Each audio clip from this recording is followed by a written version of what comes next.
morning, Nigeria. Good morning, Lagos State. Good morning, Ifako and welcome to Newspaper Review on Ifako Radio here to the world.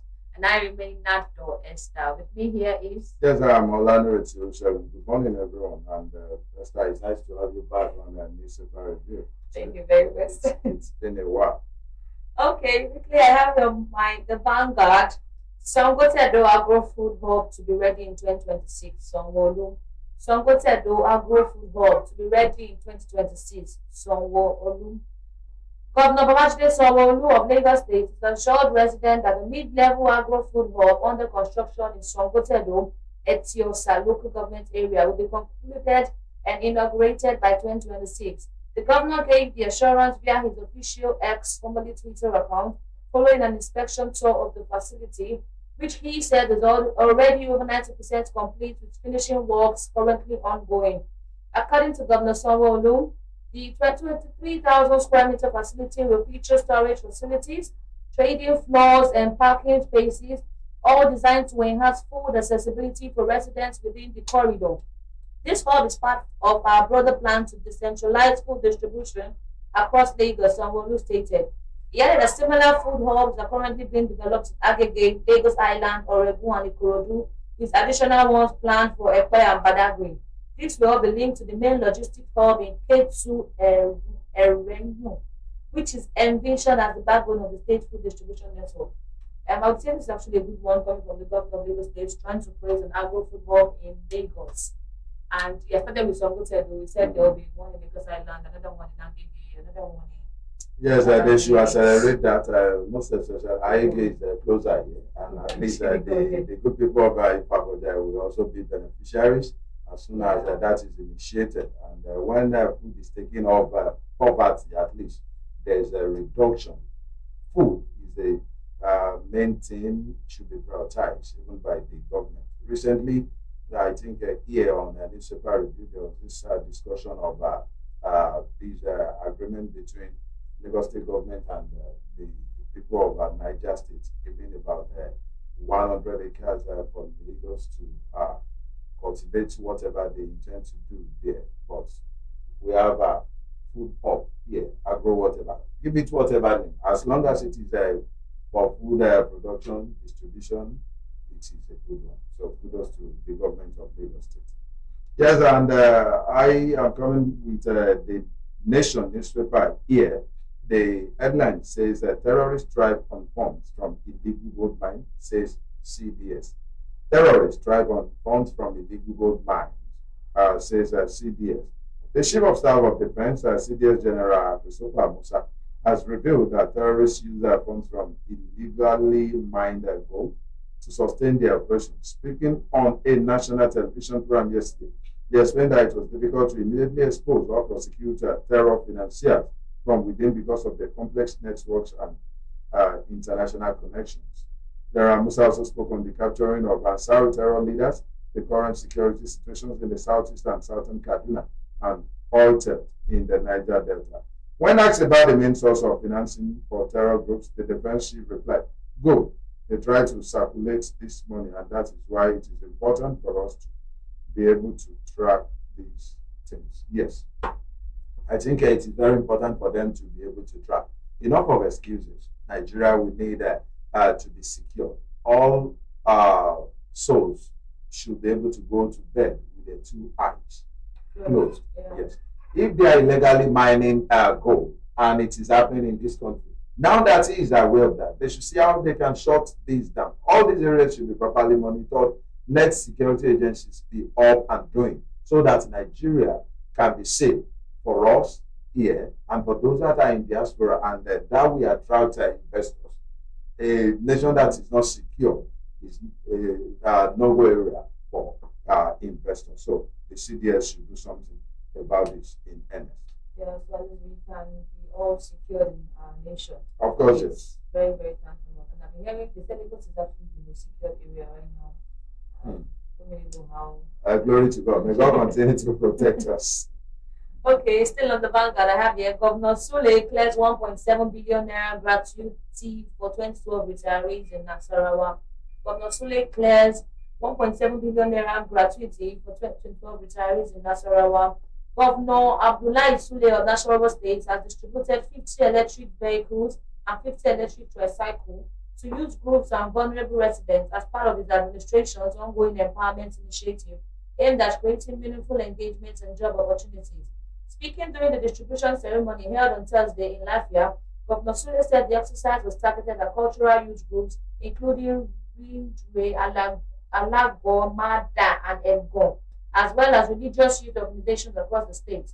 The governor disclosed that while there is currently one functional electric charging station, two additional stations will be constructed, one in Nakwanga and another in Kefi, to support the operations of the newly distributed vehicles. He urged beneficiaries to make productive use of the vehicles to support their livelihood, cautioning against reselling them. It's okay. Let me read this one. It said this empowerment program is designed to uplift families and create wealth at the grassroots. These vehicles are not for sale but for empowerment, he stated. I would give it to Governor Sule for doing this great work to the people of Nasarawa, to the residents there. Most especially when the state governments are getting so much money now from the cost of the federal government as their own allocation. So it's a good thing at least. Yeah, 50 electric vehicles, 50 electric vehicles. Yes. I know of the electric tricycle, which just Yes, there is. It has always been. It's also recent, but my take from this one, 50. Automatically we go to 50 people. Yeah, second 50 goes to another 50. I hope the governor can do more. Yes, we are about Twister. We want to commend him for doing this. It is Peter's money they used to pay for. So let's let it go around.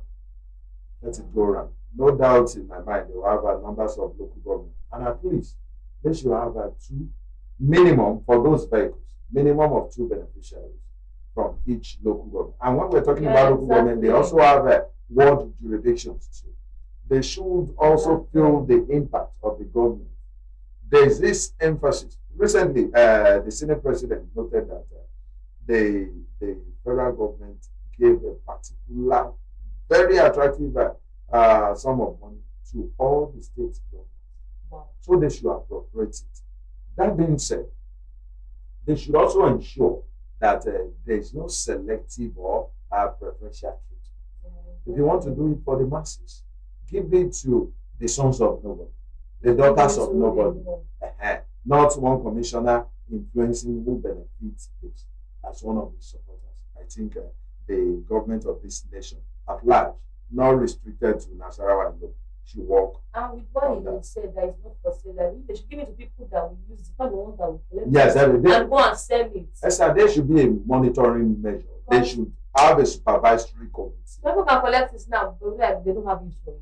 They go and sell it. That is when they give it to the wrong person. Exactly. And the area of releasing some amount of money to retirees is also good. Is it 2007 retirees? 2012. That's crazy. Can you listen to that? 2012. This is 2025. That's 13 years. So they've been waiting. Some of them would have passed. Sure. And that is very disheartening. But we want to applaud him at least for doing this. If his own predecessor had done the needful, maybe we won't be at this spot. Yes, I'll be moving on with the Nation newspaper, and the headline here says that student loan disbursement hit 86.3 billion naira. Says Nelson.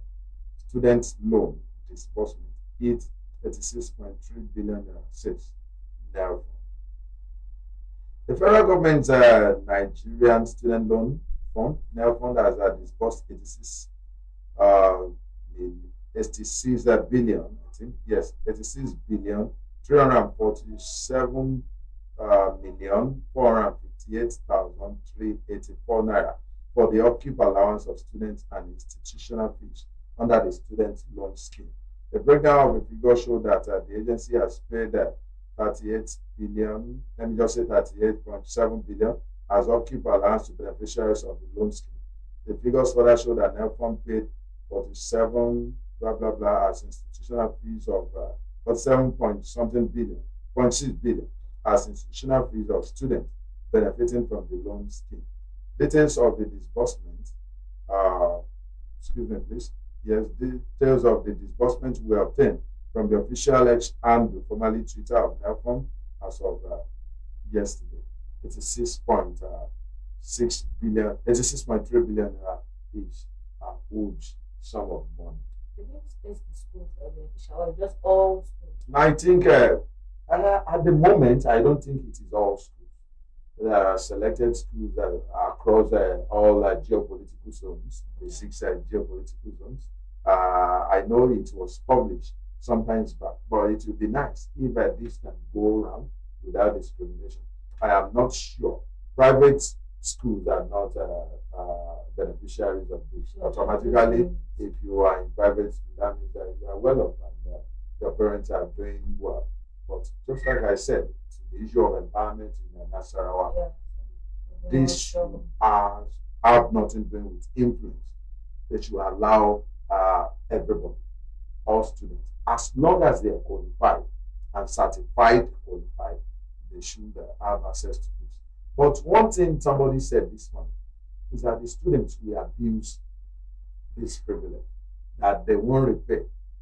I know the government will not be initiating this move without putting in place a measure for repayment. But they will say it's the white that made the pencil that also made the cleaner. There's also a way and always a way around it. Nevertheless, the students should also appropriate this. The students should do the needful and ensure that there are no issues concerning this so that they won't hinder opportunities for those that come in behind. So the students that would be a beneficiary to this should try to pay back. Because it's one thing to collect the loans, another thing to repay. Loan is not an easy thing to refund. Though. Repayment has always been very tedious. So when you want to get it. Since you see outside countries, when they give space, when you're working, they deduct. You know, they have tracker, like they can track each person. They have that part. In Nigeria, do we have a perfect data system? I'm afraid. So now that we cannot even tell the population of a particular local government, a particular state, we're only doing this with a speculation. And these are things that should be updated week in, week out. Okay, I'm going to the Punch. On the Punch newspaper I have here, UK recognizes Alafin as Yoruba Supreme Ruler. Owade tells Oni. Okay. The Alafin of Oyo Oba Akim Owade on Thursday declared that the British assigned a treaty with Alafin recognizing him as the superior head of the Yoruba nation. This followed a fresh crisis between the Alafin and Ooni of Ife, Oba Enitan Ogunwusi, after the Ooni conferred the title of Okonomo of Yoruba land on the businessman Dr. Sanusi during the unveiling of Together Media networking platforms at Ilaji Hotel Ibadan on the weekend. Condemning Ooni actions on Monday, Alafin had, in a statement by Director of Media, Bode Durojaye, giving the Ife monarch a 48-hour ultimatum to withdraw the chieftaincy title or face the consequences. The Ooni has, however, kept mum on the matter even as the ultimatum expired on Wednesday.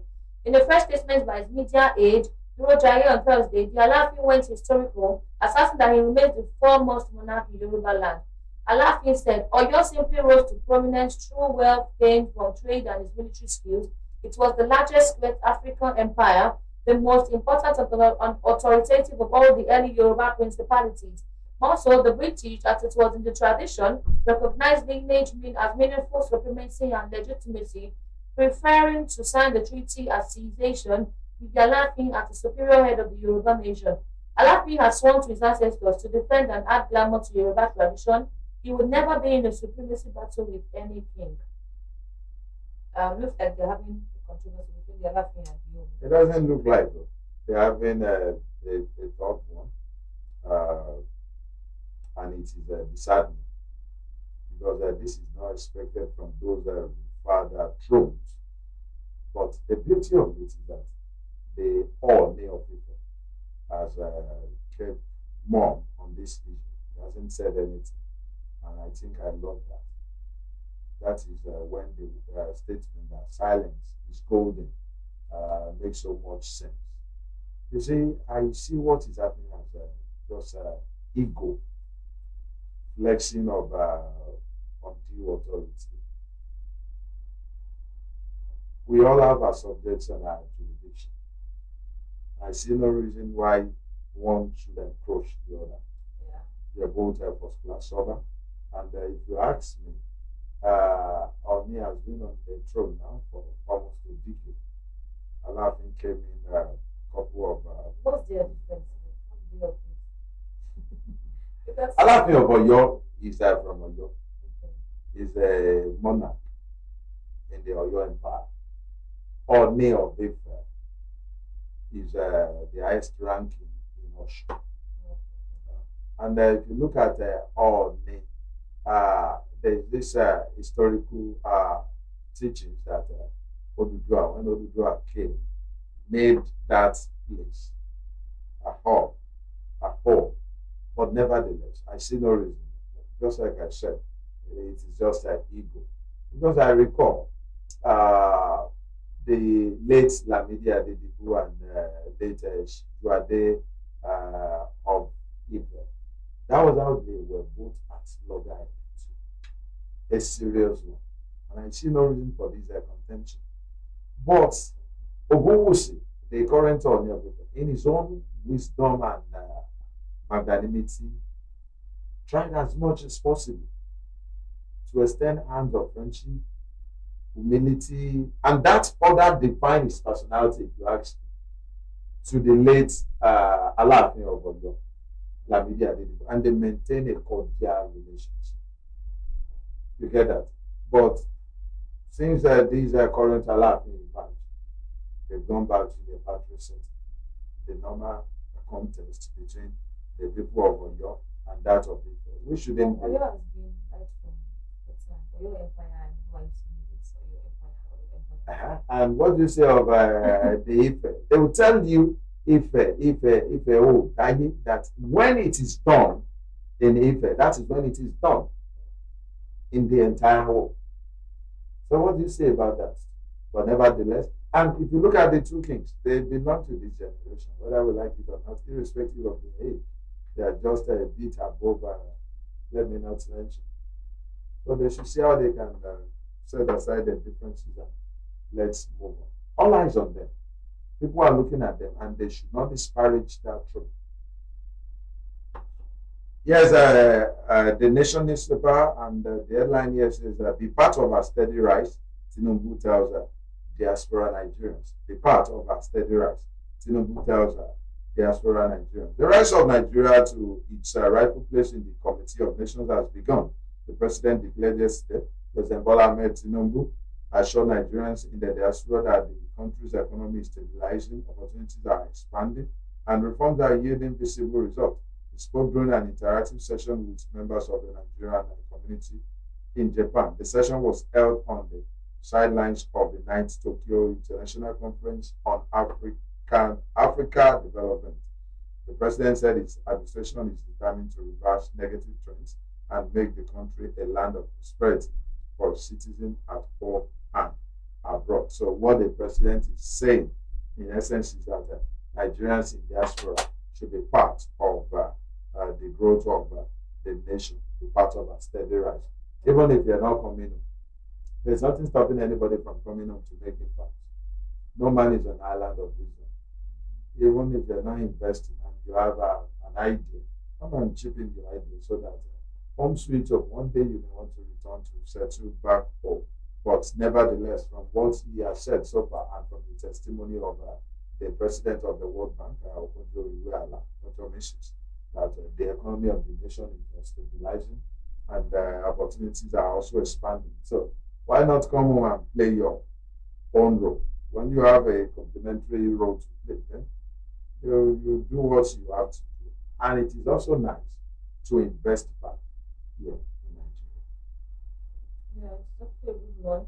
I mean, there was a time, maybe the time I know the people in the diaspora actually came out from Nigeria was during that last presidential election.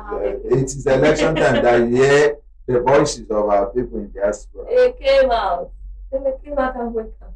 Because they understand the purpose or benefits of having a leader of thoughts on the throne, a leader that can move the nation forward. They understand that, and one day, just like I said, they will also want to return home, and the environment must be conducive for them economically and otherwise. It must be viable, so that they will have something to return back to.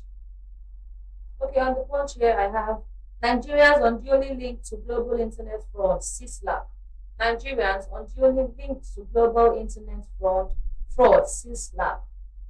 The Civil Society Legislative Advocacy Center said on Friday in Abuja that Nigeria was disproportionately linked to global internet fraud syndicate. The executive director of CISLAC, Awal Rafsanjani, stated that in a press release commending the Economic and Financial Crimes Commission for the arrest of 792 suspects involved in the cryptocurrency investment and romance scam network. Rafsanjani said it was noteworthy that most of those arrested were foreign nationals. He therefore urged the government to increase investment in youth-focused initiatives, digital safeguards, and cyber literacy programs to reduce vulnerability to online fraud and recruitment by criminal networks. The EFCC has listed the suspects to include 148 Chinese, 40 Filipinos, 2 citizens of Kazakhstan, 1 Pakistan, and 1 Indonesian. Rafsanjani said the operation carried out on December 10 at a 7-story building in Victoria Island was a major breakthrough in the fight against cybercrime in Nigeria. It also challenges the prevailing global narrative that disproportionately links Nigeria to internet fraud. This is happening as Nigerians were linked to global internet fraud. They are using crypto again for fraud. What is in Nigeria? Okay, let me not say Nigeria. What is it in the world that they are not using for fraud? There is nothing. Even for laundry, they can use any business to do that. But it is a good thing that EFCC of late they are doing wonderfully well. It is just that their agents, or should I call them officers, should be more diligent. Their investigation should be thorough, and they should also not be biased. They are going for one, they can as well go for all. They should be able to do that.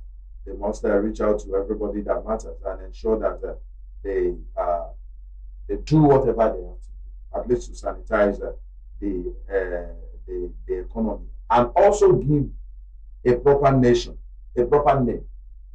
to the nation Nigeria. Because a lot of youths, not even the youths alone, a lot of people involving in this cybercrime have sent a very negative signal to the outside world there. We just need that sanity as far as cleansing is concerned. So we need an image laundry, and these are ways to get that done. Yes, on the Tribune newspaper now, this is very similar to the story I read last from The Nation, where President Tinubu asked Nigerians in diaspora to be part of the rights of the nation. It is just that this headline is funny, sort of, and also interesting. But the same story, I want to believe. The content is just the tweet. It says that don't stay away from home. Tinubu urges Nigerians in diaspora. Don't stay away from home. So the president is urging everybody to come back home, sweet home. They used to tell us that there is no place like home. It is your home. You have, even when you travel. I don't know if you have experienced it before. When you travel, they give you a particular nice environment or room to set into, but you will still be restless. You will sleep and you'll be waking up. You cannot sleep with your 2 eyes, but in the comfort of your home, even if you lie on the floor, on the tiles, you are having fun. You're cool. So the president is asking all Nigerians in diaspora not to stay away from home. And the writer says Nigeria under his watch is on the rise again. That is just what he said in other story, and I won't want to bore our listeners and viewers with it Okay. again. Lastly, on my side, on the punch, I have here female corps members recount Anambra security horror assault. Female corps members recount Anambra security's horror assault. A National Youth Service Corps member, Jennifer Eloho, who was brutalized by Anambra security operatives, otherwise known as Akune Chamber, at his Corpers Lodge in Oba, Idemili local government area of the state, has recounted a harrowing experience. In a video that went viral on Tuesday, the operative armed was with guns stormed the corps members' lodge, accused them of being internet fraudsters. Although they knew they were corps members, they were seen beating the female corps member despite her cries for help. The incident has continued to generate widespread reactions across the state, with stakeholders, civil society organizations, human rights groups, and lawmakers condemning the action of the vigilante group, with many demanding justice for the victim and calling for sanctions against the vigilante team. Elohor, who narrated her ordeal in an interview with a media personality, Aproko King, shared online on Wednesday, said the Anambra State operatives broke into her residence, assaulted her, and forcibly took her and some of her colleagues away. That is crazy. That is weird. And I think all these, thank God there's a video to that effect, and the vigilante group also, the vigilance group also have a name. This is where they should, such a vigilante group should be done. With immediate effect. That means they don't know what they are set in place to do. Dehumanizing a lady is a big no. And if the government of that state is not doing something in acceleration, I think the CSOs should rise to this. International organizations will also come into this. Yes, even if the lady has done something wrong, as alleged, there are ways to go about it. You are not upholding the law by doing what they did to her. They could have easily invited the police into this issue. Yes, make an arrest and hand her over or whatever. But going to the extent of beating her, dehumanizing her, stripping her naked, that is strictly uncalled for. A lady for that matter. And this is where the ladies also should, you say, women speaking up for whatever. There's this slang. Because I know you women are seriously available when it comes to that. Then the government should do something as a matter of urgency. They should be allowed to face the consequences of the action. There must be a very strong disciplinary measure. When it's not like you have any evidence, you're suspecting half of it. I've not seen the video though, but I cannot even imagine. From the description I have gathered from our dailies, it is crazy. Okay, that would be all for today. Let me quickly take this and from the Nigerian Tribune, and it's also going to be the final shot here. 15% of Nigerian girls aged 15 to 19 are mothers of pregnant, says the federal government. 15% of Nigerian girls aged 15 to 19 are mothers of pregnant. The federal government has disclosed that 15% of Nigerian girls aged 15 to 19 are already mothers of pregnant, raising concern about adolescent reproductive health and gender inequality in the country. Minister of Women Affairs and Social Development, Imam Sulaiman Ibrahim, made this known on Tuesday during the validation and adoption of Nigeria's national policy on menstrual health and hygiene management, blah, blah, blah, represented by the Ministry Permanent Secretary. For the story and the issues that 15% of Nigerian girls aged 15 to 19 are mothers of them. Is it true? That's actually bad. Though now, some ladies are really, I don't know what they're looking for. I don't know what they're looking for. So you are agreeing that data may be correct because ladies these days are going into different things. Unfortunately, you see some girls out there. They are still on that age. They are minor, and they will look as if some of them will look like you. Seriously, and you want to take them for wow, this lady is there. So guys should also be careful outside there. They should, when you are approaching any lady, she may be a girl. So they should ask them, how old are you? So that they won't put you in handcuffs. Lord. Some of them might not even be really relationship aspects. It might just be general stuff. Maybe she got involved with the guy. That's the general. That is waywardness. There should be a measure, and the parents should also see how well they can tame their children to, most especially girl child, so that we don't continue to have this kind of data. And that's most people. Because if you ask me, most of all these guys cannot even take care of themselves. They can't. Health wise, not even financially. Health wise. So now talk less of taking care of the child and what have you. And when we're talking about finance too, what is the strength? It is well. So that is that for me. All right. Thank you very much for joining us today on Newspaper Review from Ifako Radio here to the world. Follow us on all our social media handles: Facebook, X, YouTube, Instagram, TikTok. We're all there to give you gist and the headline news. I remain Nado Esther, and with me here is. Yes, I am yours sincerely, Olanere. See you some other